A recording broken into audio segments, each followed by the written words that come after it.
They say when the walls start to close in, everybody scrambles. Some fight, some hide, and some start singing. And right now, all eyes are locked on Meek Mill, the Philly rapper once praised for beating the system, now wrapped in whispers, audio leaks, and unsettling rumors about his connection to one of the most powerful and controversial figures in hip-hop, Sean Diddy Combs. What started as street talk has erupted into a storm. One that Meek can no longer ignore.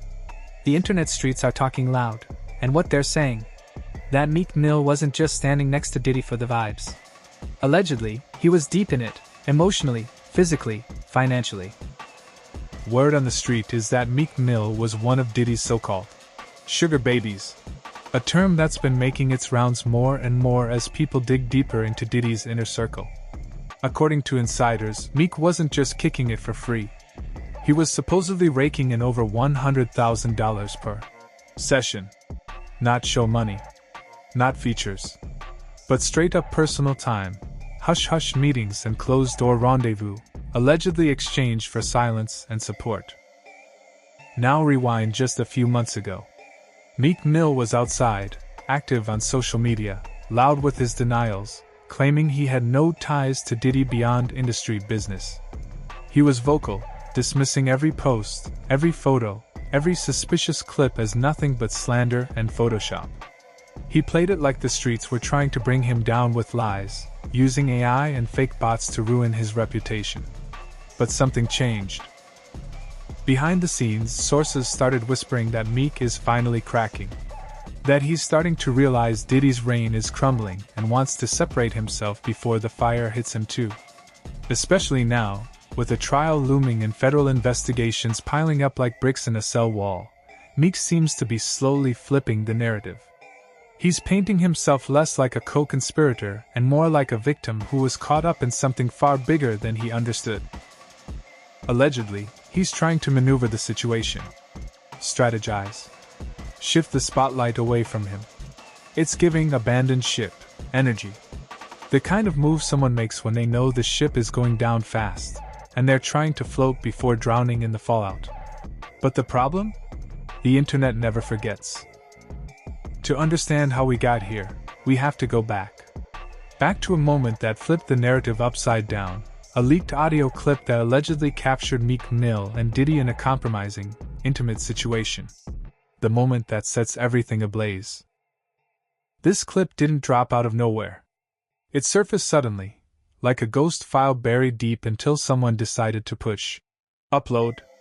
And when it did, the internet dam almost exploded. The content? A voice, allegedly Meek's, and another voice sounding eerily like Diddy's, captured during what sounded like a highly private moment. People were stunned. The audio was grainy but clear enough to trigger suspicion. Then came the reactions. The memes, the TikToks, the think pieces. And the overwhelming question, is this real? Meek moved fast. He called the recording fake, blaming AI-generated deepfake technology, saying it was part of a smear campaign against him. In his words, "My voice is so powerful as a black man from the ghetto worldwide. They want it gone."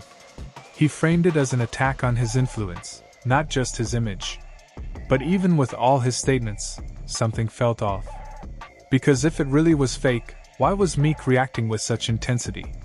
Offering $100,000 for an investigation to find out who's spreading the rumors? That's not the usual move for someone confident in a lie being exposed. That's a man trying to control a wildfire before it spreads too far. And let's not forget, Meek wasn't denying the relationship in vague terms. He was denying it completely, even in the face of damning footage, old photos, and now audio. Then the plot thickened.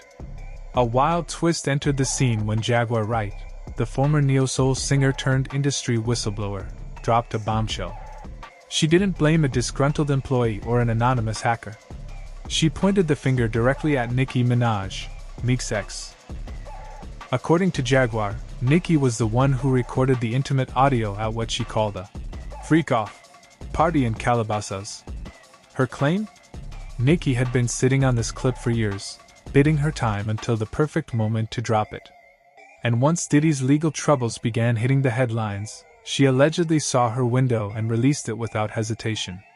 Jaguar said, "She just wasn't going to tell nobody it was Diddy. But now that Diddy out there, why not?" That claim might sound outrageous at first, until you remember that Nicki once said Meek loves controversy. She mentioned in a past interview that Meek enjoys attention, even if it's negative. That line, casual as it was, had fans connecting dots they never thought they'd revisit. Was she shading him? Or was she giving away more than she meant to? After Diddy's arrest in September, everything spiraled faster. The details of that arrest are still murky, but what's crystal clear is that Meek's name started popping up again, this time in court documents. Not by name directly, but through a description. A Philadelphia rapper who once dated Nicki Minaj.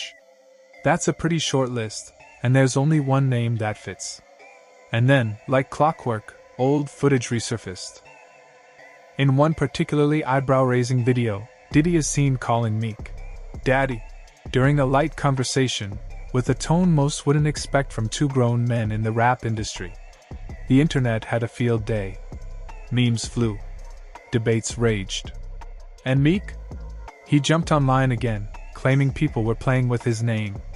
But even as he clapped back, the pressure kept mounting. And things really got out of control when new reports began resurfacing about a party that went down back in 2014 at the Parisian Palace in Las Vegas.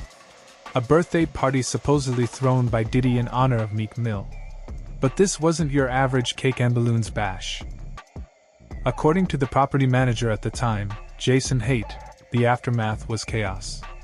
Broken glass, used condoms, blood-stained sheets, and traces of nose candy were found scattered all over the mansion. Haight claimed that both Diddy and Meek were central figures in the debauchery.